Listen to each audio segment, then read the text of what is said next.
Bonsoir, une bien belle affiche au programme de cette soirée avec des acteurs rares à la télévision. Elle est toujours extraordinaire, mais...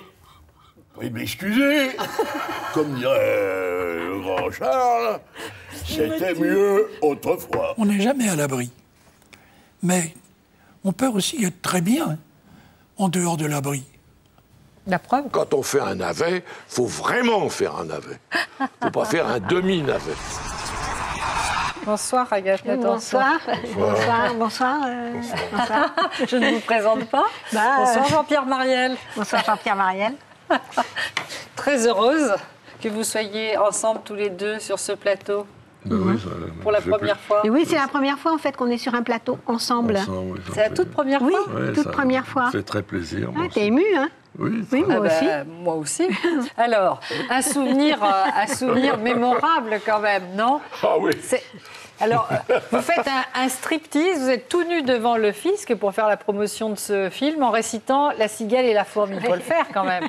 Bah, c'est un des meilleurs moments de ma vie, ça. Ah, carrément, carrément. De demander de l'argent à Michel Drucker ou de vous déshabiller. Me déshabiller, dire la cigale et la fourmi et demander du pognon à Michel Drucker. Ah oui. C'est magnifique. Ça. Ah, c'est du grand art, là. Mais je le pense bien. Et alors, un côté comme ça, fantasque. Ah oui. Oui, il est capable. Vous voyez, il peut faire ça, mais il peut le faire dans un restaurant, il peut tout à coup se lever, danser avec la serveuse. Tout est imprévisible. C'est-à-dire que ça commence, mais on ne sait pas où ça peut aller. Allez, déshabille-toi, vite-toi. On ne sait pas où ça peut aller, on ne sait pas ce qu'il peut vous demander. Ah bah non, ne lui donnez pas d'idée. Attention, Mais attention. voilà, tout est imprévisible, on ne sait pas où on va. On finira avec une danse. Voilà, tout peut arriver. Vous avez souvent des idées comme ça, fantasques? De me mettre nu? Ah non. Ce n'est pas ce que j'ai dit, Jean-Pierre. Je ne serais pas J'ai eu un moment autorisée. de panique, là, tout à coup. Alors, si j'en crois, donc, le livre que vous avez sorti, publié il y a quelques mois maintenant, Le Grand N'importe quoi. Oui. Déjà, enfant, vous étiez fantasque. Ah non, c'était au lycée, ça a commencé comme ça. Mais Marielle, là, vous dites n'importe quoi. Réfléchissez un peu avant. Qu'est-ce que vous voulez dire? Non, mais c'est n'importe quoi, Marielle. Alors, j'ai toujours entendu ça. Toujours. Alors, on a appelé ça le grand n'importe quoi. Mais qu'est-ce que vous faisiez pour que l'on vous dise cela? Bon, parce que j'étais un peu dans la lune, j'étais un peu ailleurs, j'étais toujours dans des rêveries, comme ça. Toujours, d'ailleurs. Et au conservatoire aussi, Au on disait que tu conservatoire. faisais n'importe quoi. Mais c'est n'importe quoi, ce que vous faites, là. Mais vous le faisiez exprès ou Mais pas? pas du tout. C'est à votre insu. Bah oui, mais je continue à faire n'importe quoi, la preuve. Oh, dites donc. Oh, bah, c'est n'importe D'être quoi. ici? Ce que je fais, là, c'est n'importe quoi. D'ailleurs, je me barre, là. Attention, Jean-Pierre Marielle. J'ai compris que si, en fait, je fais comme le prof, peut-être j'ai une chance que vous restiez assis. Non, mais oui, on peut s'amuser comme ça, tout d'un coup. Oui, ça remonte à très longtemps, quand on était au conservatoire, avec tous mes camarades, là, Kremer, Belmondo, tout ça, on faisait beaucoup Bedos. On faisait beaucoup les imbéciles, oui. Vous avez commencé avec Guy Bedos au cabaret. Vous avez commencé avec Galerie Guy Bedos. 55. À Saint-Germain, oui, Galerie 55. Vous avez gardé des souvenirs de cette période Bah ou ouais, pas? oui, on jouait au théâtre. Après, on fonçait au cabaret. Et puis après, on allait manger un morceau à l'échaudé. Puis on se couchait tard. Et on se levait tôt. Eh oui. C'était des petits cachets pour gagner sa vie, en fait, c'est ça? Absolument. En fait, vous êtes resté... Très proche de tous mes amis de jeunesse. Hein. Ah oui, Belmondo, Bedos, Claude Rich, Vernier. Claude Rich, Vernier. On s'est connus jeunes comédiens et on ne s'est jamais quittés. Quand on trouve des amis comme ça, quand on a 20 ans, et que ça colle, et que ça dure, bah c'est... Elle a été prise quand, cette photo? Il n'y a pas très longtemps. Je me souviens très bien, c'était un dîner chez Jean-Paul, d'ailleurs. Et ça doit être, je ne sais pas, il y a une dizaine d'années. Vous faites souvent des dîners où vous vous retrouvez. Ah oui, oui, Parce que c'est comme ça que vous êtes rencontrés, d'ailleurs. Oui, Oui, C'était absolument. une soirée oui. organisée par Jean-Paul Belmondo. Bah oui, c'est comme ça qu'on s'est rencontrés, oui. On fait toujours des dîners ensemble, tous ensemble. Et oui. maintenant, les années ont un peu passé, donc avec vos épouses, vous n'êtes plus les garçons... Avec les épouses qui tournent, hein. Mais qui tourne des films. Oui, c'est ça. Comment on rentre dans cette bande de copains? Quand on est Comment déjà... on se fait admettre dans une bande de copains qui est... Non, ils sont très bienveillants et la femme est très bien acceptée. Du moment que leur copain est heureux, on ne se pose aucune question, on ne porte aucun jugement, on est d'accord. Si leur copain est heureux. Si le copain n'est pas heureux, là, c'est différent. Mais à partir du moment où ils voient leur copain heureux, c'est bravo, les bras sont ouverts, tout est ouvert. Quand vous revoyez votre carrière... Oui, quelle carrière? J'étais sûre que vous alliez dire ça. Bah oui, carrière. On ne fait pas carrière dans notre métier. On ne fait pas carrière. Bah, bien sûr que non. On fait carrière dans l'armée, on fait carrière dans la police, on fait carrière dans... Mais les acteurs, on sommes des baladins, on se balade. On fait pas carrière. Alors, quels sont les souvenirs les plus forts que vous ayez gardés de vos films? Les meilleurs souvenirs? Tavernier, Bertrand Blier, Corneau, tout ça sont des cinéastes de rêve. Oui, il y a des films que j'ai aimé faire, c'est certain, beaucoup plus que d'autres. Bah, j'ai fait quelques navets de premier ordre, mais je dis bien de premier ordre. Parce que quand on fait un navet, il faut vraiment faire un navet. Il ne faut pas faire un demi-navet. Et j'ai quelques navets. Vous vous rappelez les noms? Parce que moi, j'en ai noté quelques-uns. J'ai essayé de les oublier, je les ai oubliés. Vous les avez, là? Charlie et ses deux nénettes. Cours après moi que je t'attrape. Oui. Les deux crocodiles. C'est pas des navets, tout ça. Non, alors... Ce sont des chefs-d'œuvre. Moi, je trouve. Oui, quand on fait un navet, il faut le faire bien. C'est ça que vous Un navet, c'est un navet. Vous n'en avez pas noté des navets? Non, j'ai noté, en tout cas dans votre abécédaire, parce que le grand n'importe quoi, c'est finalement un peu une autobiographie sous forme d'abécédaire. Dans votre livre, vous écrivez à N comme navet. Ce n'est pas si grave lorsqu'on tourne un navet. On pense à la viande qu'on pourra acheter et je n'ai pas l'estomac délicat. C'est bien, non? C'est bien. Ah bah oui, c'est... C'est moi qui ai écrit ça? Apparemment, oui. Oh, quel talent! Oh, je n'en reviens pas! Et 6 fois nommé au César. Ah bon? Oui. Première nouvelle. Ah oui, vous le savez. Et on ne me l'a pas donné. Vous savez que je l'ai dit une fois, je le répète, je ne suis pas un acteur de tombola. Ni un cheval de course. Non plus. Ouais. Et ça, c'est un regret ou du tout? Aucun regret. Rien à faire, vous aussi? Oh, je m'en fous, alors, comme ma première surprise partie. Alors, qu'est-ce qui vous a séduit chez Agathe, Jean-Pierre? La beauté. Non, elle, voilà. En fait, je me suis moquée de lui. Et c'est ça qui lui a plu. Ah! Voilà, en fait, Jean-Pierre aime bien qu'on se moque de lui et il aime bien qu'on le provoque. Et bon, évidemment, je ne savais pas. Voilà, c'est sa beauté et son intelligence. Oui. Et voilà, et je crois que c'est ça qui a fait que... Très fine et très intelligente. Je comprends que vous déclariez dans la presse que vous êtes amoureux de votre épouse comme au premier jour. Ah oui. Toujours. Ah oui, oui. C'est la première fois que je la vois, d'ailleurs. Je vais lui faire la cour. Bien, vous allez à nouveau la séduire et la courtiser. Ben, oui. Et donc, mais en fait, je dis toujours, j'écris une sorte de mode d'emploi, si jamais il devait y avoir une prochaine, après moi, on ne sait jamais. Et voilà, il y a un mode d'emploi très, très particulier pour vivre, pour connaître et pour être bien avec Jean-Pierre. Oui, regardez, vous l'agacez quand vous dites si jamais il y a une prochaine. Mais on ne sait jamais ce que la vie réserve. Ça peut arriver, j'espère pas, mais voilà. Il y a un mode d'emploi aussi pour ne pas dire des bêtises. Oui, oui, non. Enfin bref, il y a un mode d'emploi, Oui, voilà, franchement. pour vivre avec Jean-Pierre. Vous aviez fait une prière à Agathe quand vous êtes rencontrés, qui était de ne plus jamais jouer ensemble. Oui, tu avais dit, voilà, oui, on se rencontre. On va pas être le petit couple de comédiens ringards là, qui ne se quittent pas, qui jouent ensemble, non. Et ça s'est pas jamais trouvé, mais comme tout à coup des choses se précisent et se présentent à nous, et il me semble que là c'est idéalement Agathe pour jouer, et puis ça colle, alors c'est parfait, mais il n'y a aucune raison tout d'un coup, parce qu'on est mari et femme, de jouer tout ensemble, ça veut rien dire, non? Oui, bien sûr. Ça fait pas partie de notre art mineur, ça. En tout cas, vous semblez bien vous amuser ensemble, là, sur cette pièce. Oui. Donc vous jouez une star du X. Oui, voilà, c'est ça, qui écrit des dialogues. Non, pas une star, une... Non, voilà, elle écrit les dialogues pour les films porno. Voilà, en fait. et elle se renseigne donc auprès d'un professeur à la retraite, un professeur de lettres. Hein, Oui. et elle lui demande tout le langage Voilà, elle est à court de vocabulaire, donc elle lui demande... pour parler du sexe et de l'amour, c'est ça? Exactement. Moi, j'en ai noté un, je ne connaissais absolument Dites-moi. pas. Rataconiculé. Ratoconicule. Ratoconiculé. Ah, oui. Quitte à avoir une relation amoureuse. Oui, oui. Ouais, râteau coniculé. Ratoconiculé, Oh, c'est il bien. faut quand même pouvoir le dire. Oui, mais c'est vraiment bien.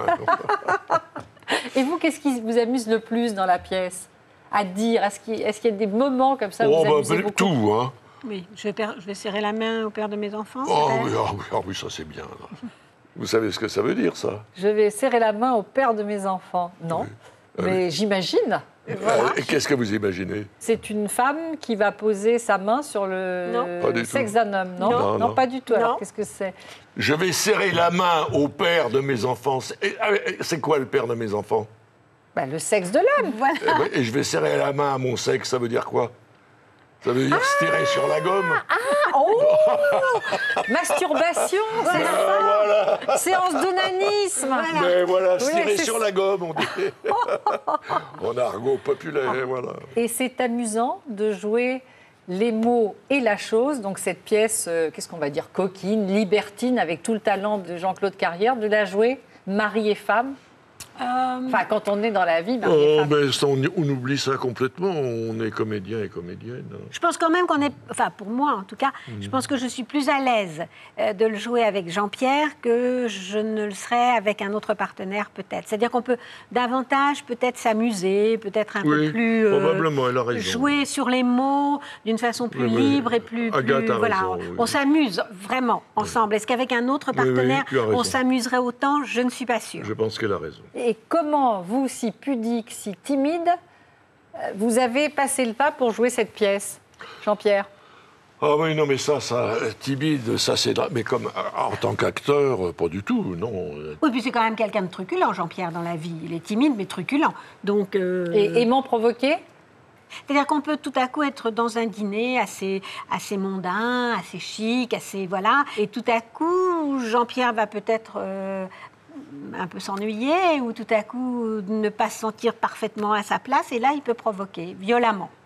Et par exemple, Agathe, quelque chose que vous pouvez Vous dire? commencez à m'emmerder, vous me prenez dans la gueule. Vous. Oui, il peut tout à coup ne plus avoir de... Il s'en fiche, voilà. Il s'en fiche et s'il a envie de dire ça, il le dira par exemple. Mais ça passe bien parce que c'est lui, alors du coup ça amuse les gens. Oui.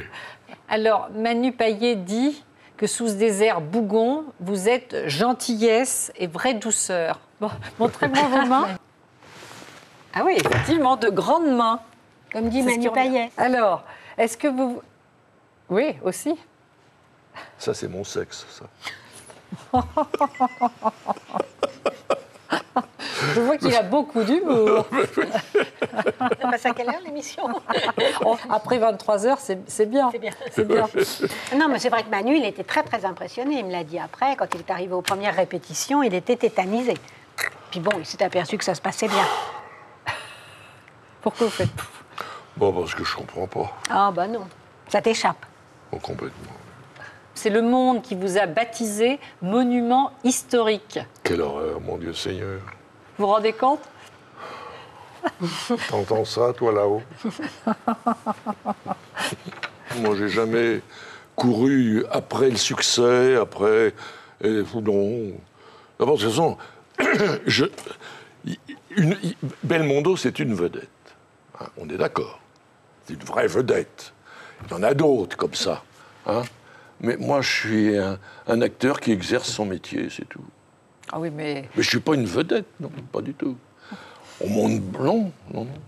Parce que j'étais pas le jeune premier type. Vous voyez, il y avait le genre... Comment ça? Ben non, pas du tout, non. Le jeune premier, blond, joli garçon et tout ça. J'étais ce qu'on appelait un acteur de composition, c'est-à-dire qui jouait des personnages différents, mais pas des jeunes premiers. Je n'ai jamais été un jeune premier. Maintenant, oui. Oui, maintenant. Ah bah maintenant, oui.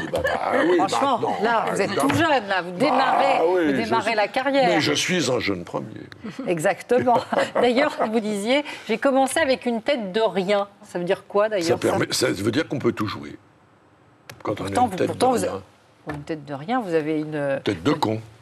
Oh, franchement. Oh bah, non. C'était au bras, vous alliez le dire. Mais pas du tout, j'allais dire le contraire. J'allais dire que vous avez franchement un visage inoubliable. Oui, non, mais quand il était plus jeune, il avait une tête moins... Là, il a une tête typée. Mais quand il était plus jeune, regardez les films, il avait une tête qui pouvait se prêter à tout. C'est ça qu'il appelle une tête de rien. Regardez, Belmondo, il a une tête magnifique. Vernier aussi. Fabien, mais moi, regardez la tronche que je me fais. Avec les lunettes? Oui. Oui. Vous vous cachez derrière vos lunettes. Mais non, j'ai une tête de rien. On ne peut pas juger, vous avez des lunettes de soleil. Elle est gentille, cette dame. Vous voyez, finalement. On reviendra. Alors, On fait le portrait d'un imbécile, là, en ce moment. D'un connard fini, quoi. Je veux dire que je passe un moment agréable.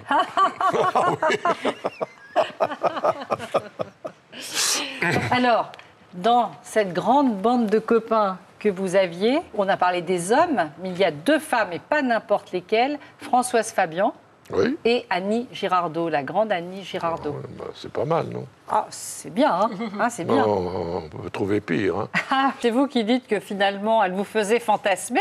Vous la regardiez parce qu'elle était belle, en maillot de bain, voilà. Pas rien qu'en maillot de bain, elle était belle en général. C'est une très jolie femme, Françoise Fabian. Bah, magnifique. Bah oui. Et aucun du groupe ne l'a courtisée. Elle était seule. C'est bizarre, hein. Ah ben oui, c'est bizarre. C'est une amie de toujours. Ben, c'est ce qu'elle dit. Elle oui. vous adore. Mais moi aussi. C'est très joli ce qu'il dit. Hein. Oh oui, Très joli, formidable. très. Vous avez entendu Annie Girardot. C'est magnifique aussi comme elle parlait de vous. Ah oui, oui. Et c'est très juste en plus. Ouais, moi je l'aime beaucoup. Mais on se connaît depuis toujours. C'est une actrice magnifique. Et regardez, là, c'est vraiment de la vraie tendresse, ça. De la vraie amitié, quoi. Hein? Les gens qui vous touchent de près, finalement, il y a une énorme pudeur à en parler, Jean-Pierre. Les sentiments, quand on était enfant, on n'en parlait pas. C'est quelque chose qui reste... Oui, on parle pas de ça. Mais c'est vrai que Jean-Pierre ne partage pas les moments intimes, les moments Ça, vous voulez dire j'ai secrets. du Il est mal très à parler secret, de oui, il ça, est très oui. secret. Ça me gêne. Alors, qu'est-ce qui peut être partagé, Jean-Pierre? Ça. Ah, c'est-à-dire? D'être heureux avec la femme qu'on a rencontrée, qu'on aime. Voilà. Et on partage. Non, ce que tu partages sont les bons moments, Des sont les bons moments avec les amis. avec mes amis, voilà. avec mon fils, avec tout le monde. Oui. C'est ça que tu partages. La vie, quoi. Tout ce qui est, Oui, voilà. tout ce qui est de la vie. Bah, c'est-à-dire que Jean-Pierre a tendance un peu à vouloir jouer les vieux, comme ça. Mais voilà, mais c'est un jeu. Et sinon, non, l'âge, ça compte pas. Enfin, de toute façon, pour moi, l'âge compte pas du tout. Tant qu'il est en forme, tant que tout va bien, tant qu'on voyage, tant qu'on bouge, tant qu'on s'amuse, ça va. Vous savez, mon cerveau fonctionne de moins en moins. Ah, encore? Un petit peu, oui. Mais pas Encore bien. beaucoup. Hein? Il commence à vous jouer des tours. Oh, il y a des trous, oui. Donc tout ce qui vous intéresse, c'est demain. Et les projets, C'est aujourd'hui. c'est aujourd'hui. C'est le présent alors. Je suis amoureux et j'ai plein d'amis. Donc, tu es un homme heureux. Heureux. Ça, c'est bien, on est bien, là. Ah bah oui. Bah, voilà. Il manque un petit... Un petit coup. Voilà, un petit coup de rouge, comme on dit. Et là, ça serait vraiment... pas Là, on peut ça. passer la soirée. ça serait Plus tard, épatant. La nuit. Merci. Merci beaucoup Mais à merci tous à les vous. deux. Bonsoir Véronique, bonsoir Victor Lanoux. Voilà, vous êtes l'un et l'autre ensemble puisque vous êtes mari et femme et qu'en plus vous travaillez ensemble. Oui, depuis un moment. Vous êtes battus, vous, votre famille évidemment, aux côtés de Victor, hein, pour sortir, j'ai envie de dire, victorieux de cet anévrisme qui a bien failli vous emporter. Oui, c'est vrai. C'est l'une des premières fois où justement vous prenez la parole. Je vous en remercie. Mais je voudrais d'abord revenir justement à cette enfance dont on a parlé. Et quelle enfance! Quelle enfance? Ben oui, quelle enfance. Famille, je ne sais pas ce que c'était déjà. Moi, personnellement. Puisque j'en avais pratiquement pas eu. Marquée par la séparation d'avec vos parents, par le manque d'affection. Oui, mais j'en ai pas souffert. J'ai beaucoup de recul par rapport à ça. En fait, de ma vie, si je regarde les souvenirs, j'en ai pratiquement que des bons. Ouais. Les mauvais, je les élimine très très vite, je les occulte. Élevé donc par cette famille de la Creuse, qui était comment avec vous, alors, pendant la guerre? Ils étaient très gentils, surtout le vieux, qui s'appelait Eugène. Il m'avait vraiment pris comme on prendrait un petit-fils, quoi. Donc, de l'affection, il y en a eu un peu de sa part? Avec Eugène, oui. Avec Eugène. Pas avec sa femme, qui était plus dure, plus âpre. Quoi qu'il en soit, dans votre livre, que vous venez de publier aux éditions donc, du Cherche-Midi, Laissez flotter les rubans. Vous revenez sur un épisode très très marquant et qui explique pourquoi vous vous êtes retrouvé dans cette famille d'accueil, donc pour échapper évidemment à la guerre. Vos parents ont voulu vous protéger. Et vous rappelez qu'à cette époque, d'ailleurs, vous ne vous appeliez pas Victor Lanoux, vous appeliez Robert Nataf. C'est ça, Robert Nataf. Et dans la cour, donc il y a un traumatisme, c'est quand on vous traite de sale juif. J'ai une dizaine d'années, effectivement. Pourquoi? Je ne savais pas à quoi ça correspondait. Je ne savais même pas. De toute façon, je ne pouvais pas savoir que j'étais juif, puisque je ne l'étais pas. Oui, puisque votre mère, oui, était puis catholique. j'étais baptisé. J'étais catholique. Bon, mais le nom, on m'emmenait à l'église. Ouais, c'est le nom. le nom était juif. Voilà. Et cet enfant a donc dû savoir, par son père, vraisemblablement, que il s'appelle Nataf, ton copain. Il est juif. C'est un juif. Ouais. C'est un sale juif. C'était, pour lui, le gamin avait trouvé son insulte. Il me disait sale juif. Vous écrivez dans ce livre, Laissez flotter les rubans. À partir de ces jours, j'ai vécu avec une peur viscérale, ancestrale, profondément enfouie, cachée. À l'époque, quand on me disait Nataf, je me sentais coupable. Coupable, mais de quoi? C'est peut-être pour cette raison que j'ai voulu être acteur. Changer de nom, Victor Lanoux. Oui, c'est vrai. À partir du jour où j'ai changé d'identité, je crois que j'ai vécu différemment. Mais sont vos parents qui tout de suite vous ont fait changer d'identité? Ben non, c'est moi. De toute façon, mes parents, ma mère s'occupait plus de ses problèmes, et mon père, il s'en foutait complètement. Donc non, c'est moi, je me suis dit, c'est vous je qui me avez choisis un pseudonyme. Quand j'ai commencé à faire l'acteur, j'ai voulu changer de nom. J'ai gardé mon prénom et j'ai pris un autre nom, par hasard. C'est ça. Mignon Voilà, aussi, ça, là. c'est Hein. Bien sûr. Des premières... On dirait Thierry Lafronde. Non. Bah non, on dirait Lafronde, mais on dirait Thierry Lafronde. Et alors, un père, vraiment, que vous appelez d'ailleurs dans votre livre, Clodo est joueur professionnel. Oui, c'est ça. C'était ce genre de milliardaire Clodo, quoi, qui claquait tout, le fric qu'il gagnait. Et quand il en gagnait, il était assez beau, Oui, d'ailleurs. c'est ce que j'allais oui, dire, bel il a homme. une belle gueule. Sur la gauche. Il Et était c'est pas mal. votre mère, hein? Oui. Tous les deux. Et ta C'est un sœur. beau couple. Mais oui, non, il ne faisait rien d'autre. Il gagnait quelquefois de l'argent. On ne le voyait pas parce qu'il le reperdait le lendemain. Moi, ma mère était partie depuis un moment. Pratiquement quand je suis rentré de Creuse, elle commençait ses bagages. Et moi, je suis resté tout seul avec lui. À ramasser des mégots. C'est quoi cette histoire de ramasseur de mégots? L'histoire des mégots, c'était tout de suite après la guerre. À cette époque-là, pour acheter du tabac, des cigarettes, comme pour acheter du pain, il fallait des tickets. Et mon père, je pense qu'il faisait de ces tickets, qu'il les vendait. En tout cas, il n'avait pas assez de pognon pour acheter ses clopes. Donc, il m'envoyait essayer de récupérer des mégots dans la rue. Mais c'était quand même la grande pauvreté, mais vous ne l'avez pas vécu comme ça, vous, visiblement. À cette époque-là, c'était la misère. C'est la misère, ouais. Ça, c'est la vraie misère. La pauvreté, je l'ai connue en Creuse, où les paysans étaient pauvres, mais C'est pas la misère. pas miséreux. Ouais. Ils vivaient bien de leur peu d'avoir.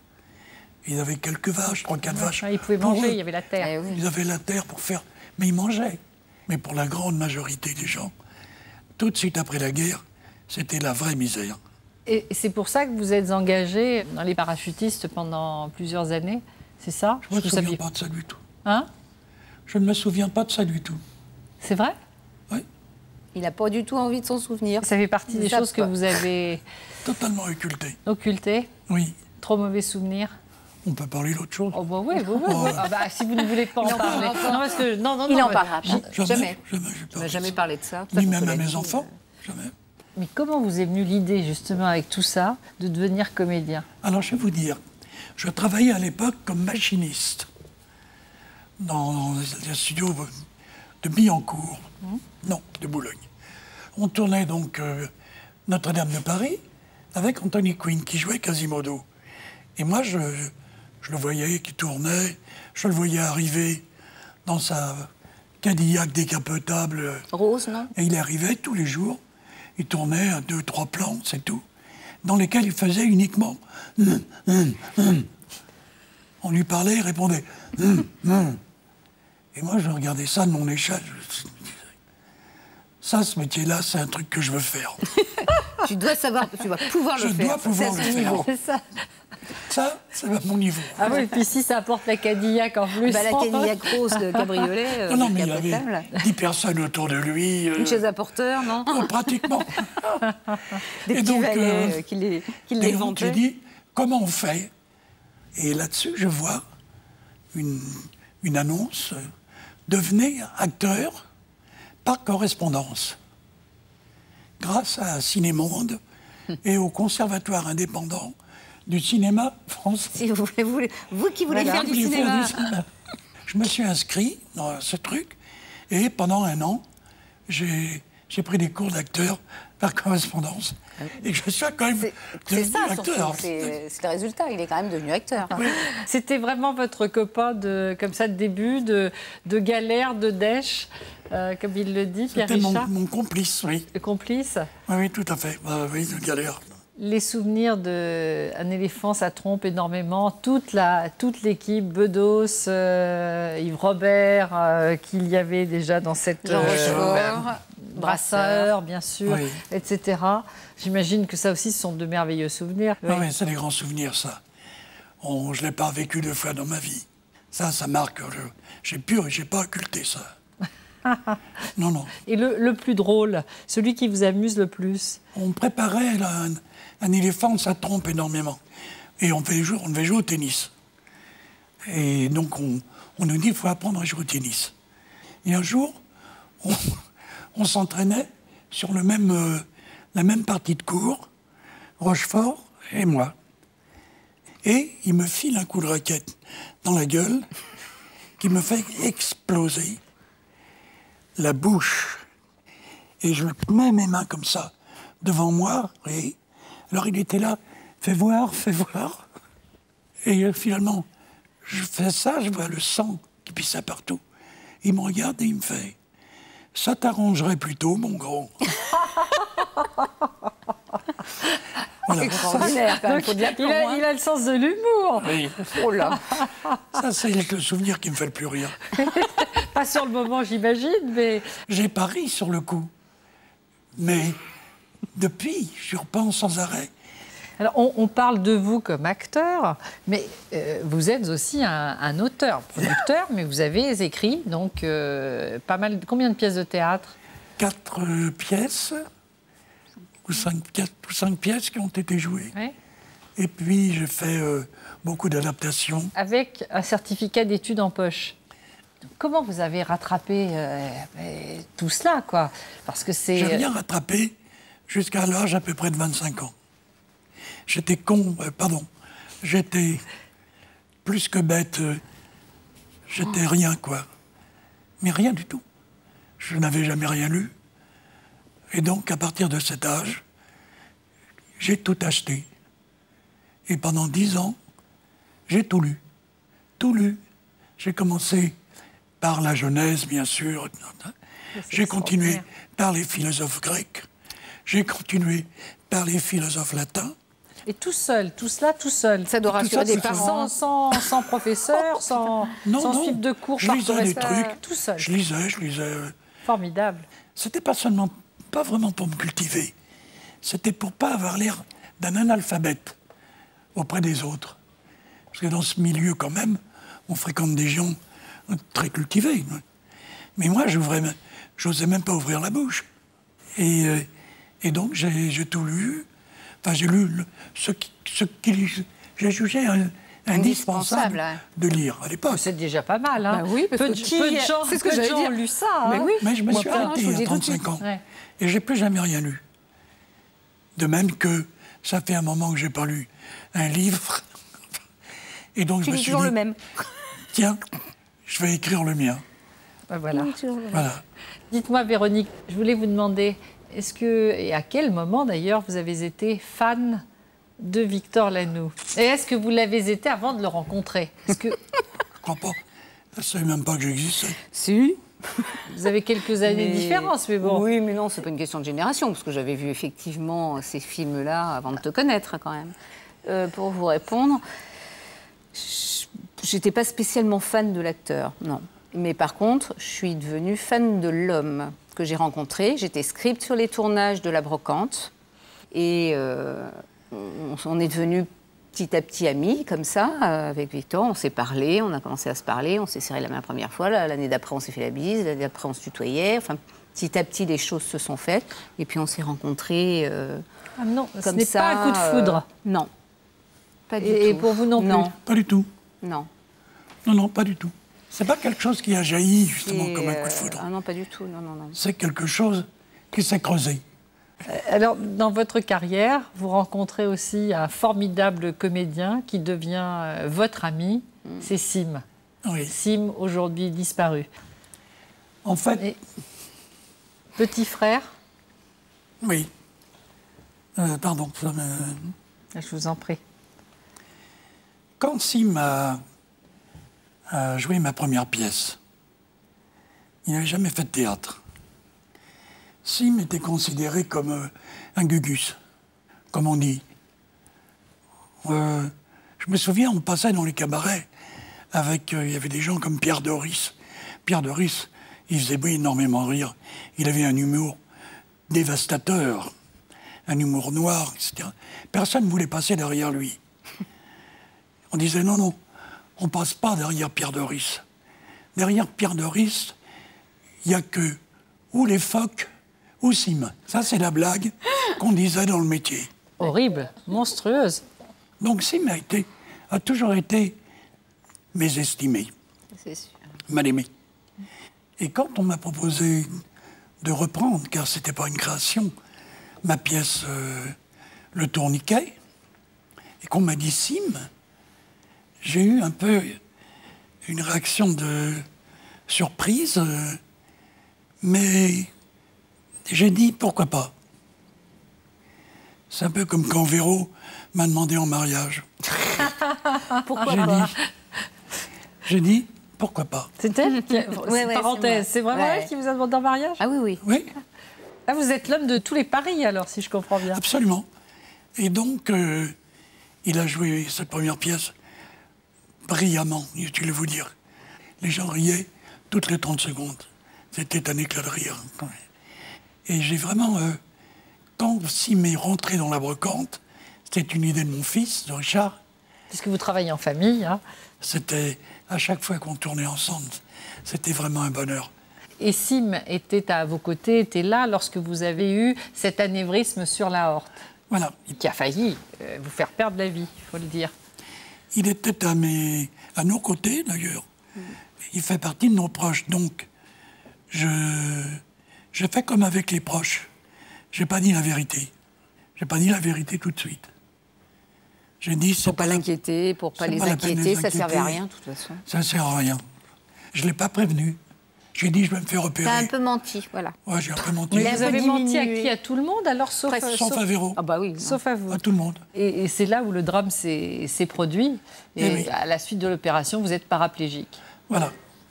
C'est passé des choses mystérieuses et je me suis retrouvé paraplégique. Et là, c'est un combat d'un an, enfin de plus d'un an, pour récupérer. Oui, pour récupérer, pas la totalité, mais le minimum, Le minimum pour pouvoir vital, hein. finir le film que j'avais commencé. Ce qui est rare, car très souvent, on ne récupère pas de ça. Mais alors, justement, comment vous vous en sortez? C'est grâce à d'abord votre courage, votre volonté, Il en a. j'imagine la famille. Le bouquin existe pour ça. Véro, la première fois qu'elle est venue à l'hôpital, ou le lendemain même, ou le... Quand tu es sorti de la réanimation. Quand je suis sorti de la le lendemain, réanimation, c'était- on lui dit, les toubibs, voilà, il y a un problème, il est paraplégique. Et On ne croit pas. il ne croit pas. On l'opère pour un truc là et on m'annonce qu'il est paraplégique. Déjà, il y a un truc qui colle pas, quoi. C'est pas. On s'attendait à plein de choses. Il risquait de ne plus avoir de voix du tout, c'est-à-dire de rester muet, c'est-à-dire sans voix. Ça nous a bien Donc là, il y a foutu eu les toute la jetons. rééducation de la voix. Bon, il y a eu un problème Ça. à la voix, mais beaucoup moindre que Oui. ça aurait pu être. Oui. Le truc au cerveau, légumes. Ça faisait partie aussi des grosses trouilles. Donc, du coup, il nous a peut-être parlé de la paraplégie, mais c'était 1% de risque, et ça, on C'est l'a ce qui s'est zappé. passé. Donc, quand effectivement, moi, on m'a annoncé qu'il était paraplégique, j'ai dit, on parle de quoi? Qu'est-ce qui se passe? Et j'ai pas voulu le croire, déjà. Parce que si j'ai bien compris, les médecins pensaient que jamais vous ne Ils récupéreriez. pensaient vraiment pas, ouais. Hein, ils n'étaient pas c'est assez optimistes, miraculeux. les Non. Les médecins. 15 premiers jours, Ouais. personne ne pensait que je pourrais récupérer. Sauf Véro, bien sûr. Bah oui, parce que je voyais bouger un peu le Parce que truc. Véro, elle voyait Je voyais bouger. un doigt de pied qui bougeait un petit peu comme ça. Alors je me dis, si ça bouge, ça peut dire que le reste, il peut bouger. Je suis complètement stupide, donc ce que je leur ai Et dit. ça, je l'entendais. Donc, à partir de là, j'avais confiance en ce qu'elle disait. Il a bien Si fait. le pouce bouge, c'est que tout va bouger. Bah oui, c'est que ça... Je n'avais plus qu'à attendre. Je faisais la planche, moi, je Non, sais pas. sérieusement, c'est du travail, c'est ça qu'il Non. faut dire. C'est vraiment, il faut garder le... Oui, oui. Il faut y croire. Peut-être que si Véro n'avait pas été là, ça ne serait pas terminé de la même manière. Mais c'est ce Donc que vous dites. elle a été là et moi je suis devenu Véro dépendant. Normal. Mais Véro Normal. dépendante dans le bon sens, la preuve, voilà. Il est là. Et toujours, vous avez cru qu'il allait s'en sortir. Ah, puis vous. j'étais persuadée, pas une seconde j'ai douté, ça j'en étais sûre. Ah, pour moi, c'était impensable, mais impensable. Et je lui ai communiqué Voilà. Je l'ai persuadé qu'il allait remarcher, et voilà. il Oh, remarche. je note d'ailleurs qu'à l'hôpital, je reviens au nom, mais finalement, ce double nom vous a servi, c'est qu'à l'hôpital, pour vous protéger des Des journalistes, journalistes. vous êtes redevenu Robert Nataf. Voilà. Non. Victor. Victor. Ah, Victor, pardon. Là, on a gardé le prénom. Mais Oui. Nataf, qui était un danger, est devenu une protection. Un danger pendant la guerre est devenu une protection Tout à là, à fait. l'hôpital. C'est vrai. Voilà. Vous l'avez vécu comment de devenir, à ce moment-là, Victor Nataf? Merveilleusement bien. Aussi confortablement que de vivre Victor Lanoux. Et puis, je ne sais pas, Victor Lanoux, peut-être que ça me fatiguait un peu. Donc j'ai dit, tiens, c'est sympa ça. Victor Nataf. Oui, Ben, en fait, vous êtes réconcilié Avec son nom. avec ouais. votre nom. oui, je suis un peu réconcilié. Donc finalement, voilà, Non, mais c'était bien. J'étais encore une fois à l'abri. c'est toute votre vie, ça. Hein, vous qui avez justement, Oui. qui n'avez jamais été à l'abri, mais il y a eu quand même. Oui. C'est vrai. C'est vrai, à l'abri de rien. C'est vrai, ça, d'ailleurs. Moi qui ai tout pris dans la gueule tout le temps. Oui. Finalement, parce oui. que vous auriez pu très mal tourner aussi à l'adolescence, Non, dans en fait, tout oui, ça. tout à fait. Franchement, Oui. En fait, je dis et je maintiens, on n'est jamais à l'abri. Mais on peut aussi être très bien en dehors de l'abri. la preuve. La preuve, Moi, ce que je voudrais savoir, c'est que justement en 2007, je crois, quelques temps avant votre accident, vous pensiez abandonner ce personnage, vous alliez changer Oui, tout à au fait. bout de 10 ans. Et j'ai l'impression que vous êtes reparti de plus belle. oui, en fait, c'est vrai. Je m'étais dit, Véro le sait, oh, est-ce que ce personnage n'est pas un peu vieux? Oui, il se trouvait trop vieux, vieillissant, Quand pour j'ai le personnage. je l'ai commencé il y a 10 ans. T'imagines, j'ai 10 ans de plus. C'est pas sérieux. Je me sentais plus dans la peau. drôle. J'avais envie d'arrêter. Et puis, là, c'est vrai que je suis parti de plus belle. Alors, je voudrais savoir, Véronique, comment on dirige son mari? On ne dirige pas Victor. Puisque vous On êtes le dirige mariée pas. depuis vous êtes On le mariée dirige pas. quelque temps avant d'ailleurs avant l'accident. Hein. Ah non. Non, après. Ah, c'est juste après. Ah non, Ah, c'est après c'était cette après. histoire-là. Sinon, je pense c'est qu'on juste serait après. Peut-être même pas C'est mariés, là je où crois ça pas. demande. C'est là où ça demande. Ouais, était quand c'est même pas- intéressante et risquée. C'est quel moment me l'a demandé. Quand il allait vraiment pas bien. C'était les limites, la petite voiture. quoi. Ouais. C'est ce qui m'a surpris un peu. Oui, mais c'était ça ou pour moi c'était une manière aussi, c'était une façon d'abord de te prouver l'amour que j'ai pour toi. D'une part, ça voulait dire que je ne te quitterai pas, même si tu es sur une petite chaise. Et c'était pour moi aussi de me dire, tu peux pas le quitter comme ça du jour au lendemain.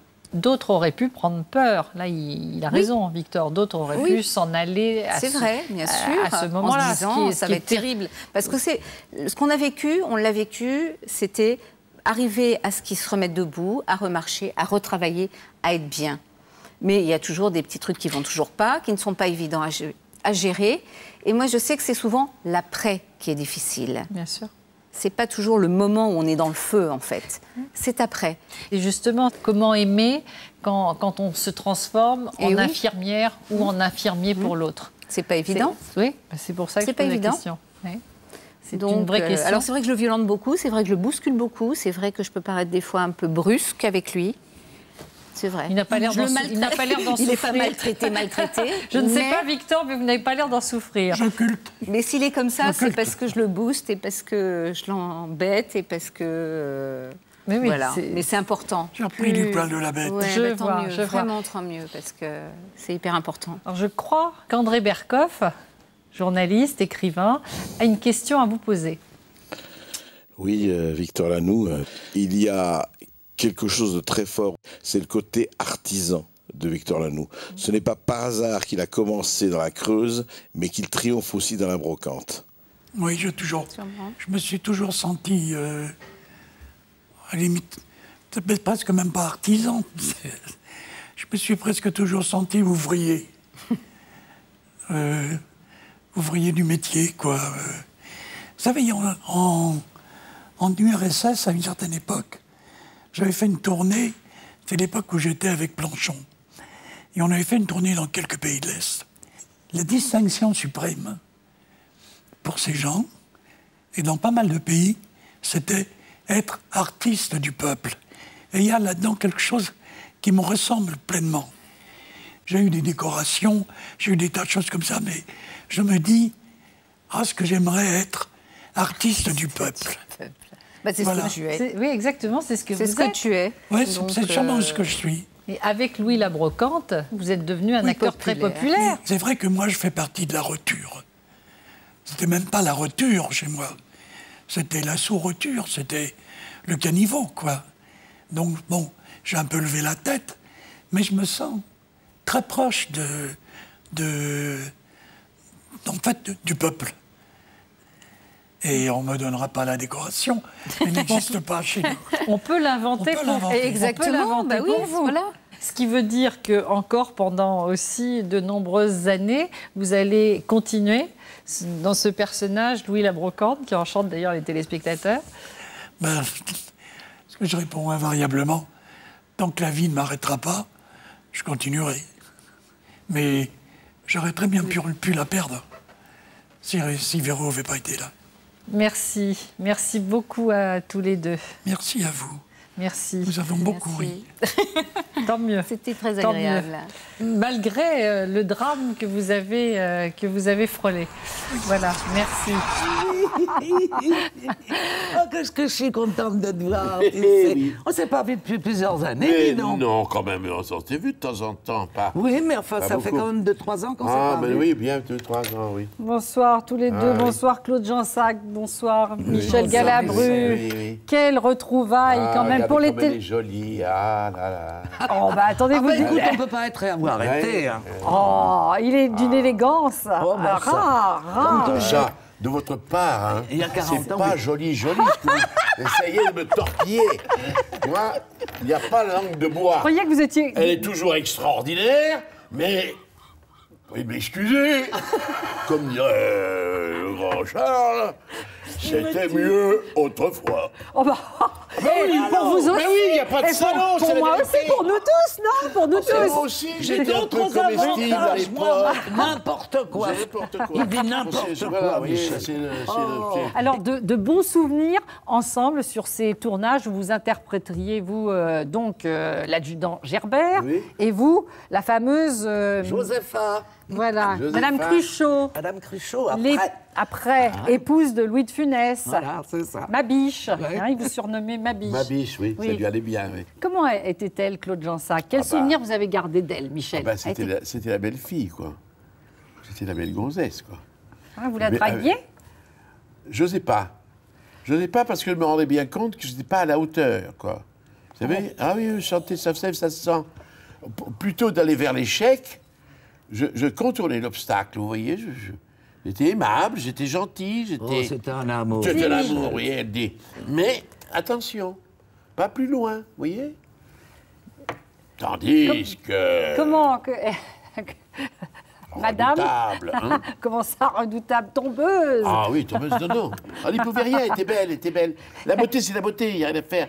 Les femmes ne se rendent pas compte de la puissance qu'elles ont quand elles sont, comment dirais-je, comestibles.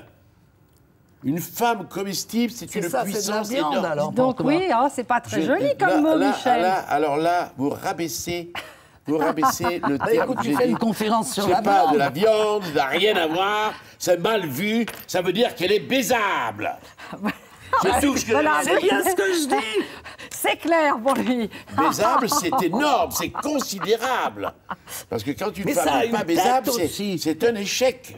Oh, bah dites donc, c'est terrible ce que vous dites Oui, là. oui, vous ben vous rendez oui, compte ben pour oui. toutes les personnes qui n'auraient pas une beauté comme ça évidente?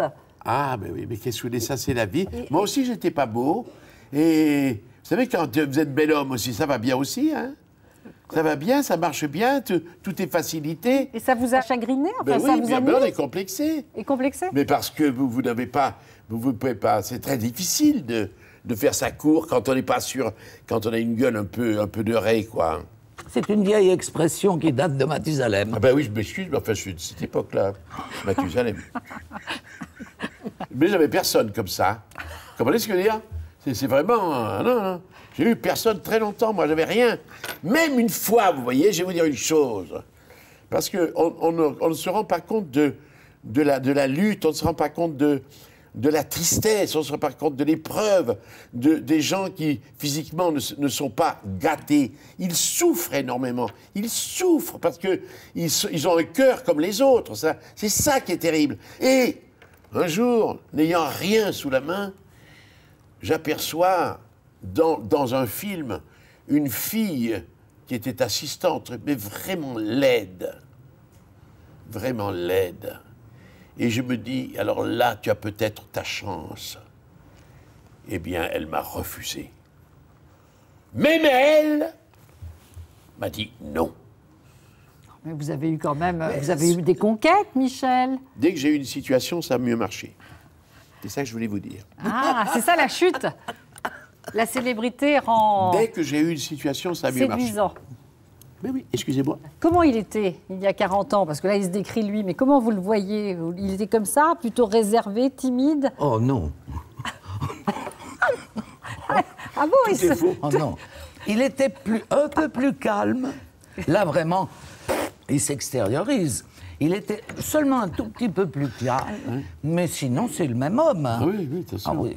Et c'est toujours celui qu'on adorait, d'ailleurs. Bien sûr, Galabru bien dans sûr. le film. Oh, quelle chance. Voilà. Mais- oui, non, mais... Et vous, vraiment, les hommes Ah à oui. vos pieds? Non, non. Bah, Pas elle l'avouera exagérer. pas, elle l'avouera pas. Mais non. Elle Elle l'avouera ne pas. dira pas. Oh, il y en avait quelques-uns, mais Bah c'est ouais, pas, oh, bon, elle l'avouera pas beaucoup. Oh. Ah ben non, mais les gens, ils en ont jamais assez, mais il y en avait beaucoup.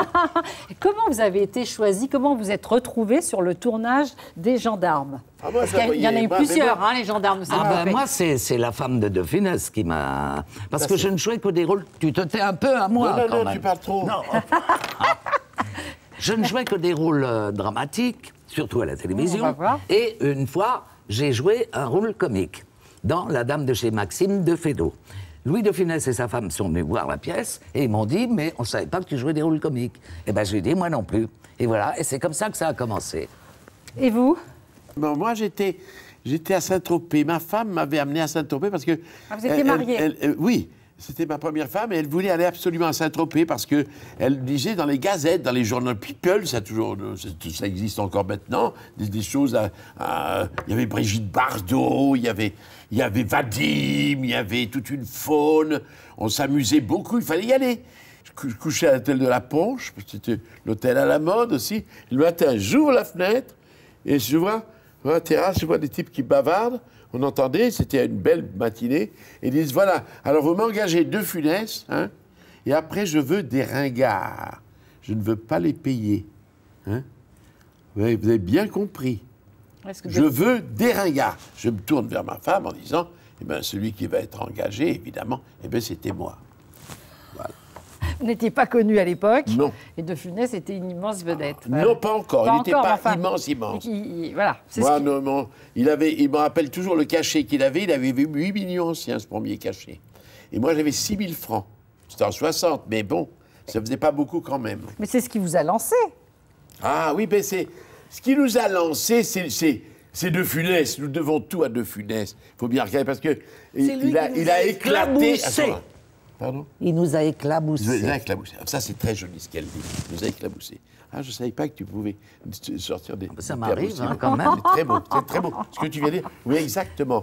On a recueilli un peu des choses de sa gloire, quelques pépites, voilà. Et c'est une image, les gendarmes, qui vous a collé à la peau souvent et longtemps ? Ah, ouais, toujours. Oh, je crois que de toute façon... Toujours, c'est indélébile. Oui. Moi, je serais enterré avec un képi. Peut-être toi, peut-être pas, mais... Tu me fais rire, même. C'est magnifique. C'est une beauté comme ça. Oui, mais ne regrette pas à ce point-là, j'ai donné un mouchoir, là. C'est pénible. Et pourquoi vous n'avez tourné qu'avec De Funès, vous ? Parce que j'estimais... Je jouais au théâtre le soir et je tournais le jour avec lui. Et je trouvais qu'un film par an, c'est suffisant. Et Louis m'avait dit, au 4e film que j'ai tourné avec lui, il m'a dit « Tu devrais accepter d'autres rôles avec d'autres metteurs en scène parce qu'on va te cataloguer. » Oh, je dis « Penses-tu, c'est pas vrai. » Ben, tellement... C'est quand la réussite est patente, quand la réussite est grande, évidemment, il y a un inconvénient, c'est que c'est fini. On dit, c'est elle, là, c'est tout. C'était la femme de De Funès. C'est ça. Quand Louis est mort, Funès, on m'a enterré en même temps. Et il n'y a pas longtemps, un des metteurs en scène m'a dit « Oh ben, je croyais que vous vouliez plus faire de cinéma. » Qu'est-ce que vous avez répondu ? Rien. Je suis resté tétanisé par tant de conneries, mais heureusement pour moi, je faisais de la télé et puis et du théâtre. Mais vous n'êtes pas content de votre carrière ? Vous avez une carrière formidable. Mais non, mais je suis content parce que je vous dis, j'ai eu de la chance, Il y en a qui n'ont pas de chance. C'est ce que disait René Simon. Ah. C'est qu'il faut 20% de talent, ça suffit, et 80% de chance. Voilà, mais c'est tout. Votre plus beau rôle, celui dont vous êtes le plus fier, en dehors du juge et de l'assassin dont en dehors du juge et de l'assassin... Parce que vous étiez un assassin, d'ailleurs, formidable. Oui. Moi, je ne suis pas... Presque... Le cinéma, c'est le metteur en scène. Hein. Oui. Ça, ils peuvent faire vedette un chien. Hein. La fidèle Lassire, un Tintin... Hein. Mais votre plus beau souvenir ? Mon plus beau souvenir, c'est les gendarmes, moi. Ça reste les gendarmes. Ben oui. Ma rencontre avec Claude Jansac. Mais des films, justement, que vous appelez les nanars, vous en avez tourné vraiment beaucoup. Beaucoup. Mais vous avez tourné tous ces films pour des raisons alimentaires, parce qu'on ne vous proposait que ça. Mais bien entendu, je ne suis pas assez con pour refuser. Quand Tavernier m'a proposé le juge et l'assassin, j'ai attendu 1 an, je me suis mis au chômage pour pas louper le truc. C'était pas idiot. Pas idiot. Mais je vais vous raconter une anecdote, si vous en voulez. À un moment donné, au mois d'avril, au mois de mai, ma femme et mes 2 enfants me disent, ils étaient tout petits, j'avais une jeune fille au père. Et ma femme me dit, alors, on va en vacances où on va en vacances? Il n'y avait rien. Il n'y a rien. Juste un petit rôle de Maître Jacques dans la Var, dans un festival. C'est tout ce que j'avais comme perspective. Et brusquement... un navet s'est présenté, une histoire de chat épouvantable sur la Côte d'Azur. Et j'ai signé. Et quand j'ai vu ma femme, mes enfants et la jeune fille au père se mettre en maillot de bain parce que j'avais pu leur payer la petite maison au bord de la mer, j'ai été glorieux, j'ai été joyeux. Et le navet que j'ai fait, je lui suis reconnaissant. On rit et en même temps l'image est magnifique et émouvante de voir votre famille comme ça, avoir des vacances comme ça. Ben oui. Après, c'était une histoire de chats. Les chats étaient nous en voulaient, ils nous griffaient, c'était horrible. Mais il n'y avait pas que moi qui avait accepté ce film. Le film n'est jamais sorti tellement il était mauvais. Mais il n'y avait pas que moi. Hein. Il y avait Gaby Morlet, qui était une des très grandes actrices. Claude Jansac, vous avez aussi accepté des films comme ça alimentaires, comme Michel a pu le faire dans des périodes de chômage. Parce que comme j'étais au théâtre, je pouvais me permettre de refuser quelques nanars. Mais ça m'est arrivé, oui, 2, 3 fois. Vous savez, les comédiens, nous sommes des intermittents. Ça va, ça vient. Nous sommes au téléphone comme les putes. Ça sonne ou ça ne sonne pas. Et quand ça ne sonne pas, on ne mange pas. Au moins, vous appelez Parce les qu'il y a choses quelques importantes. acteurs qui sont bankable, c'est-à-dire qu'on fait un film sur eux, et alors là, les dollars pleuvent. Mais les autres, ils sont beaucoup moins payés, et c'est aléatoire. Et en même temps, très généreux, je crois. On dit de vous grand cœur, vous. Oh, on dit ce qu'on veut. Les poches percées. Ouais, j'ai un peu percé, oui, il a percé un peu. Mais ça, bon. Parce que vous dites, il a fallu payer les divorces, les pensions alimentaires, etc. Mais finalement, vous n'avez divorcé qu'une fois. Oui, Michel. d'accord, mais bon. Vous savez. D'accord. Moi, j'ai vu une pensée comme ça, il a dit, type, il dit, je me suis remarié, c'est pas la seconde qui coûte cher, c'est la première. Les femmes coûtent cher aux hommes. Je ne sais pas.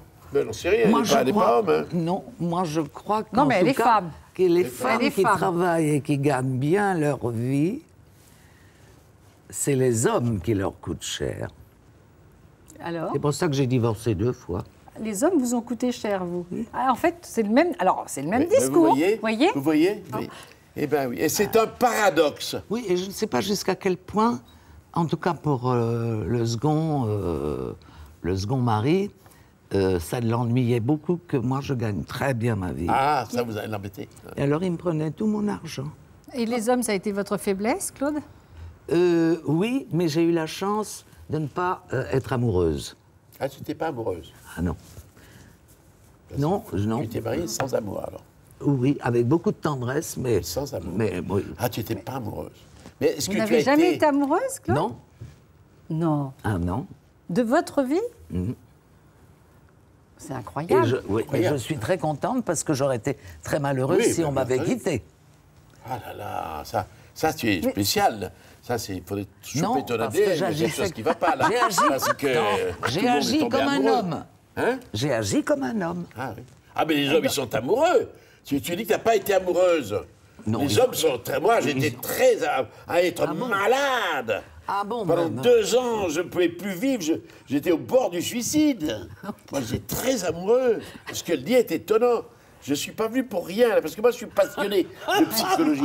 Moi, une femme qui était très belle et qui n'a pas été amoureuse et qui s'est mariée, et s'est mariée avec des... C'est extraordinaire. Et d'autres étaient là, comment dirais-je, qui ont bavé devant cette femme qui était belle, qui était surtout sexuelle. On n'est pas obligé d'être amoureux. On peut avoir de la tendresse pour quelqu'un. Mais on est d'abord amoureux, on a des coups de foudre. Vous n'avez jamais éprouvé ce sentiment? C'est vrai que c'est la première fois. C'est la première fois que où j'avais envie d'un homme, ou alors j'avais de la tendresse pour un homme. Mais t'avais envie de ça alors sexuellement? Bah bien sûr. Comment? Sinon. Oh putain. Et moi qui avais envie de toi. Vous auriez dû vous parler avant. Surtout que... Vous n'avez pas affaire à 2 intellos, là. Ah non, moi je trouve ça incroyable ce que vous dites. Hyper intéressant. Regardez là. On en a bavé. Et alors, moi, je vais vous faire un aveu. Elle était mariée avec Pierre Mondy. Alors, elle était mariée avec Alain Delon, c'est pas la peine d'insister. Mais elle était avec Mondy. On peut espérer rivaliser. C'est gentil pour Mondy. Mais je le dis, franchement. Il est pas mal, Mondy, mais il n'est pas mieux que moi. Ou un peu mieux, c'est tout. Peut-être que je t'aurais épousé parce que... Peut-être que je t'aurais épousé si je t'avais connu plus tôt. Il n'est pas mieux que moi.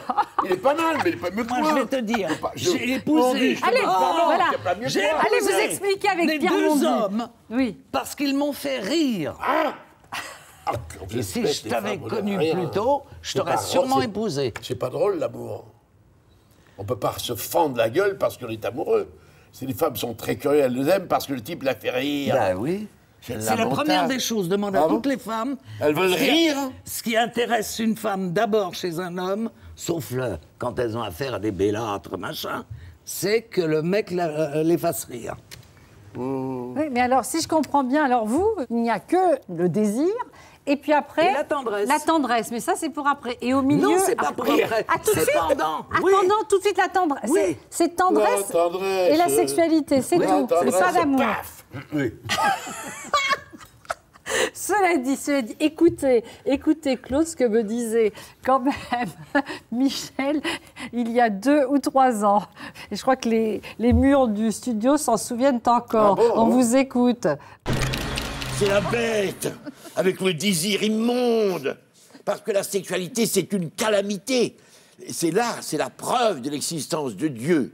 La sexualité, c'est terrible parce que ça fait faire des bêtises, ça fait faire des crimes, ça fait faire des vols, ça fait faire des meurtres. À un âge, je le dis à tous, vous serez délivrés. Le calme, l'apaisement. Mais alors, jusque-là, un garçon a le feu entre les jambes. Le feu! Tu joues la tragédie magnifiquement. Ah oui, c'est formidable. Mais moi, je suis quand même intéressant, merde. Mais vous trouvez qu'il exagère ou qu'il a raison dans ce qu'il dit? Non, il exagère un peu quand même. Donc vous êtes content, finalement, le temps passant, de vous assagir, Michel? Ah oui, parce que... C'est devenu une souffrance. J'allais dire, c'est presque une souffrance, comme vous en parlez. Oui, Et donc... Oui, mais maintenant, je suis très tranquille. Moi, un petit cigare... Vous voyez, ma télé, je bouge pas, c'est pas inquiet. Autrefois, à un moment donné, paf, l'éruption arrivait. Il fallait trouver. Alors on payait. Avant, t'allais aux putes? Je payais, oui. Je fais toutes les putes de Paris. Ah bon? M'excuse de te décevoir. Mais si tu m'avais aidé... Oh non, mais c'est pas, ça me déçoit pas spécialement. Non, si tu m'avais aidé... On va voir ce qu'on veut. Ah bon, moi je vais voir toutes les putes de Paris, oui. Ah bon? Cela dit, dans vos mémoires, vous disiez que votre père aussi était un chaud lapin. Un sacré cavaleur. Oui. Ça vient peut-être de là et de la souffrance qu'a eue ma mère. Parce que ma mère a été très malheureuse. Donc, pas confiance finalement. Et j'avais 5-6 ans. Et un jour, j'ai dit à ma mère, tu veux que j'aille dire à papa qu'il soit plus gentil avec toi? Mais le pauvre type, il n'y pouvait rien. Et ça, je n'ai jamais été amoureuse. Je pense que c'est venu de là. Et donc, un regret de ça, d'avoir vécu cette vie-là, sans amour, Claude, ou finalement, c'était bien, finalement, la tendresse, dans le fond? C'était très bien. Vous voyez, moi, je voyais que mon côté, le côté de l'homme. Et là, voilà, moi, je m'incline. Voilà, vous... Ouais. Ah, non. Ah, elle a dépensé, oui. Vous, toujours en couple avec votre épouse, magistrate. Oui. Et quel père, alors, vous êtes? Ah, moi, vous savez, c'est mon père me le reprochait. Je suis copain, un peu copain. Et mon père me disait, Michel, méfie-toi, tu le paieras. Ben non. Non, je suis copain avec mes enfants, plutôt, oui. Et vous, très protecteur, avec vos enfants. Ah oui. C'est pour qu'ils ne connaissent pas les angoisses comme vous avez pu les connaître de fin de mois, c'est ça? Bien entendu, oui. Quand on a des enfants, on se dit, on ne va pas les voir clochards, quoi, c'est ça. C'est une hantise, alors on cherche à parer.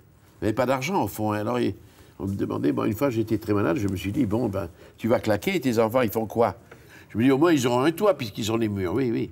Alors, Michel, à 87 ans, toujours sur scène, vous enchaînez les pièces de théâtre.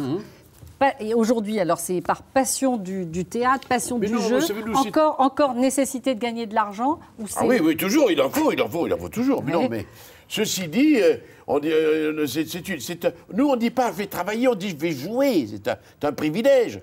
Le peintre qui est vieux, il va continuer à peindre, c'est sa passion. Type qui aime les cartes, il va jouer aux cartes. C'est un jeu pour lui. Pourquoi voulez-vous qu'il s'arrête? Une grande admiration donc pour Sacha Guitry. Oui. Et Rému. Ah, Rému, oui. J'étais un monstre. C'était on disait autrefois, il n'y en a plus maintenant, des monstres sacrés. Rému, quand il jouait César de Marius, il n'était pas seulement César, c'était tout Marseille qui arrivait. Ce que j'appelle des acteurs symboliques. C'est pour ça que vous avez choisi, vous, d'interpréter donc le personnage de Rému. J'interprète Rému. Rému, c'est une correspondance entre Marcel Pagnol et Rému. Alors moi, je lis les lettres de Rému, je ne suis pas Rému, loin de là. Et Philippe Cobert lit... Qui est formidable aussi. C'est formidable. Lit les lettres de Marcel Pagnol. Et cet échange qui a été découvert par leurs héritiers est quelque chose de magnifique. Parce que Marcel Pagnol, bon, c'est un grand auteur, on le connaît, mais Rému, on le découvre. Moi, on m'avait dit, oh, mais Rému, il a beaucoup de talent, mais il est bête, ce qui est idiot comme réflexion. Parce que dans ses lettres, il montre vraiment beaucoup de finesse, d'intelligence, de connaissance du métier extraordinaire. Et il y a un échange avec ces deux hommes qui est drôle et magnifique, et dramatique. De la tendresse et des chamailleries absolument aussi cocasse, incroyables. À la Marseillaise, voilà. Jules et Marcel. Jules et Marcel. Au théâtre Marigny, que vous reprenez, avec toujours autant d'appétit. Ah, il en faut. Pas envie l'un et l'autre de retraite, d'être justement tranquillement chez vous. Mais qu'à foutre, chez soi, on s'emmerde. Oui. Mais, de toute façon, vous savez, 2 mois. Si je me repose pendant 2 mois, c'est formidable. Mais ça suffit. C'est vrai? Après, vous ennuyez. Ah oui, terriblement. Mais là, c'est formidable, cette femme-là. Vous dites-moi, mais regardez, elle, c'est pareil. Nous sommes des passionnés, on aime notre métier. Parce que vous prenez la parole toujours. Ah non, c'est pas vrai, je gueule, mais elle a parlé... vous n'avez pas minuté, non? Elle a autant que moi. Oui, je ne sais pas. Vous coupez, vous machin, après. Ah ben après, je vais... C'est pas sûr que... Peut-être que je dirai 2 mots, c'est tout. Et que toi, tu parleras tout le temps. Si elle veut Mireille, on est foutu. Ah, oui. Michel, alors au bout du compte, vous avez réalisé tous vos rêves? Non, mais vous plaisantez, non, rien du tout. Comment ça, rien du tout? Non, rien du tout, je voulais pas faire ça, je voulais... Non, je ne me plains pas parce que j'ai eu de la chance et dans ce métier, il faut avoir de la chance. C'est convenable. Mais c'est pas ça. Toujours humble, hein, Claude? Oui. C'est de la fausse modestie, moi, je dirais. Oui, mais c'est tout ce que vous voulez, je m'en fous. Mais qu'est-ce qu'il vous manque? Qu'est-ce qu'il vous manque? Ah ben, j'aurais aimé être ce qu'on appelle une grande vedette. Un banque, c'est la grande vedette, c'est pas moi. La vraie vedette, c'est la bankable. C'est-à-dire qu'on fait un film sur vous parce que vous rapportez de l'argent. Vous voyez ce que je veux dire? Alors là... T'en connais beaucoup? Ah ben, il y en a toujours, dans un pays, il y en a 4-5. Il y a 4-5 bankable. Nous, on n'a jamais été bankable, ma pauvre. Ça se serait su. C'est-à-dire un film qui se monte uniquement sur votre nom. Oui. C'est-à-dire, De Funès était bankable. Belmondo était bankable. Fernandel était bankable. Ça vous plaît, hein, ce mot, bankable. Bankable. Ça sent le pognon. On y revient. Toujours les problèmes d'argent avec Michel, hein, Claude. Quoi qu'il en soit, Rému, qui était l'une de vos idoles, c'est fait. Vous l'avez interprété. Oui. Ça, c'est fait. Oui, mais enfin, bon. Ah bah, quand même, vous l'avez joué. On était loin du modèle. Hein. Tino Rossi. Je me suis laissé dire que Tino Rossi était aussi votre idole. Ah oui, là, on se moque de moi souvent, mais moi... Vous l'avez chanté? Ah, Tino Rossi, j'adore Tino Rossi. Vous le chantez? Ah non, ben, j'ai pas une belle voix, moi. Je peux l'imiter un peu. Oh, vous voyez? Mais ça va pas plus loin. Quelle imitation formidable! C'est un exploit. Hein. Avec cette tête-là, arriver à Tino, c'était beau. Hein. Je m'identifiais à lui à l'époque. Et pourquoi? Qu'est-ce qu'il avait? Mais vous savez, c'est comme il y a les chanteurs. Comment ils vivent, les chanteurs? Ils ont des idoles. Et voilà. Ils ont des idoles. Mais moi, c'était mon idole. Parce que c'était l'époque. Vous savez que Tino Rossi, à ce moment-là, c'était énorme, c'était considérable. Vous savez que Hitler, pour ramollir les troupes françaises avec des haut-parleurs, il a envoyé du Tino Rossi sur la ligne Maginot. Marinella, vous voyez, il a envoyé ça pour ramollir les troupes. Il refait la Seconde Guerre mondiale. Mais non, mais c'est vrai ce que je vous dis. Un impact considérable. Considérable, les gens étaient fous. Moi, j'allais attendre l'Olympia et il y avait une femme qui me dit « Ah, monsieur, vous n'avez pas vu ma fille? Elle est folle. Dès qu'elle voit Tino Rossi, elle est folle. » J'ai dit « Montrez-moi, peut-être ça va... » Non, pas vous. Vous voyez. Oui. C'est là la déception. C'est ça, les femmes. Moi, les j'ai femmes. toujours su que ils les faisaient tomber. ma mère était une fan de Tino Rossi. Ah, ben voilà. Mais toi, quand même, t'es jeune par rapport à ma mère. Mais vous avez le même âge. Mais qu'est-ce que vous non, racontez je suis plus âgé qu'elle. Ah non, Non, je ferais son moi père. j'en ai 83. Je ferais son père. Et toi, t'en as combien, là 87. Ah ben voilà. J'ai 4 ans de plus qu'elle. Alors Pardon. C'est terrible, hein. Et vous, votre idole vous excuse. Et vous, votre idole Ah, Claude. moi, quand j'étais jeune, mon idole, c'était Clark Gable. Banal. Toutes. Moi, Tino Rossi, c'est unique, il n'y en a pas beaucoup maintenant. Mais Clark Gable aussi, il y en a encore beaucoup. Oui, mais Pas toujours original. les tombeurs. Toujours les Oui, tombeurs. tombeurs, oui. Donc, voilà. Troisième rêve. Michel, footballeur. Vous êtes footballeur professionnel. Oui, Et là, oui. ça, c'est raté. Et oui, ça c'est raté, oui. Mais vaut mieux parce que je serai à la retraite depuis longtemps, hein, non. Non, maintenant je serai oublié. Bourré de pognon, c'est ça que tu veux dire? Ah, maintenant, non. Autrefois, les joueurs de football ne gagnaient pas l'argent qu'ils ont maintenant. Non, c'est ahurissant ce c'est qu'ils bien, gagnent. c'est oui. bien. Mais vous vouliez vraiment être une star de foot. Ah oui, oui, oui. Alors, on a tenu à vous faire une vraie surprise avec l'un des champions de la Coupe 98. Et je sais que c'est l'un de vos joueurs préférés. Préférés, Ou peut-être votre joueur. Mon joueur préféré, Mais vous ne savez pas qui c'est. Comment vous pouvez dire que c'est votre joueur je préféré sens que c'est le bœuf. Je le sens. Mais vous... C'est mon joueur préféré, c'est le bœuf. Alors, Franck Leboeuf, Leboeuf. sur la musique de... De- Ah, vous allez voir, évidemment, Tino Rossi, incongru, non? Oui, ah, Franck formidable. Leboeuf sur... Quel jour. Ça va bien, ça va bien, Myrtille.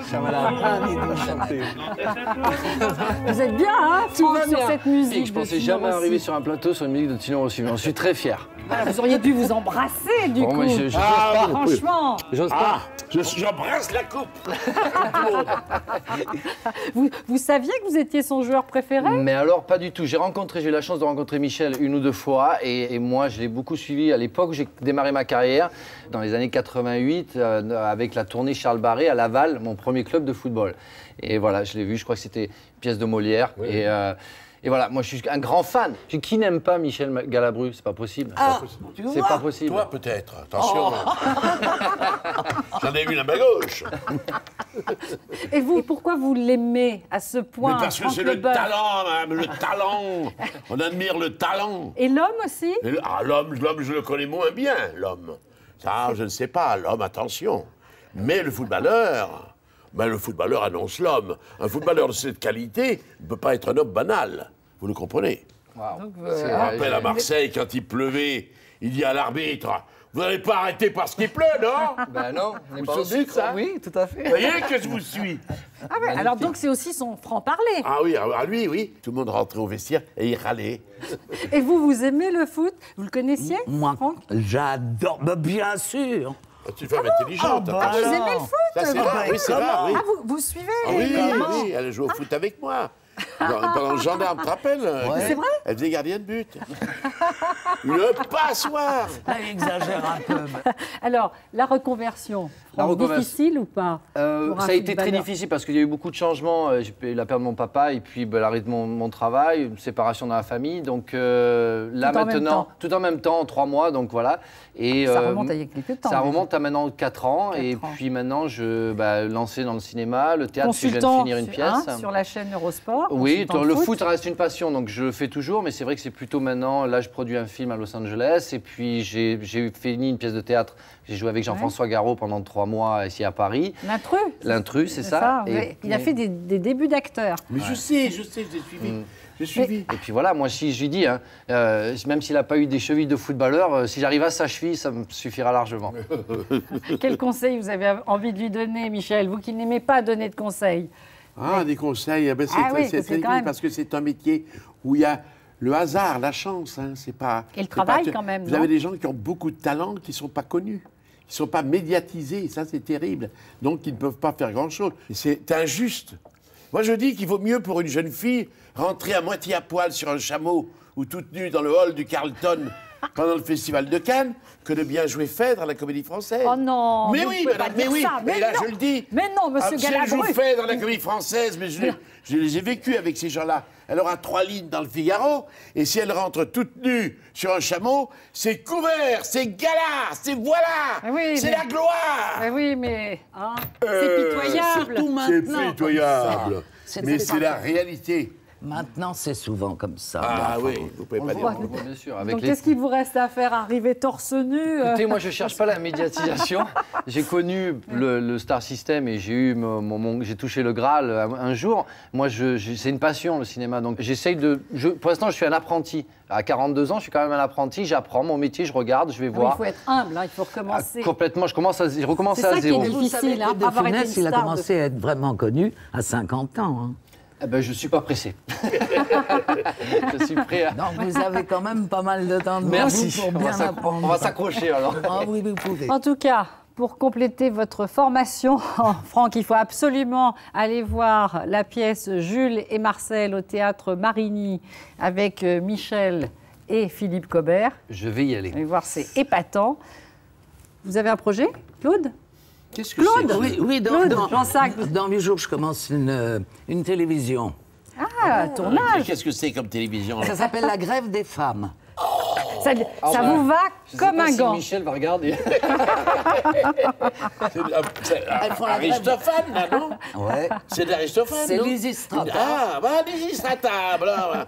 Ah, il se révolte. Et comment On est mal barré. Hein. Qu'est-ce qu'il fait mardi prochain? Une grande soirée lui est consacrée. Bon, Oui, mais je sais bien. mais tu ne me l'as même pas dit. Mais je te vois pas en ce Voyez, moment. vous, je te vois vous pas. disiez qu'il n'y a pas de... Je croyais que t'étais rien du tout. Oui, C'était mais quand il elle exagère, il Autrefois, exagère. C'était une bombe sexuelle. Voilà, une bombe sexuelle.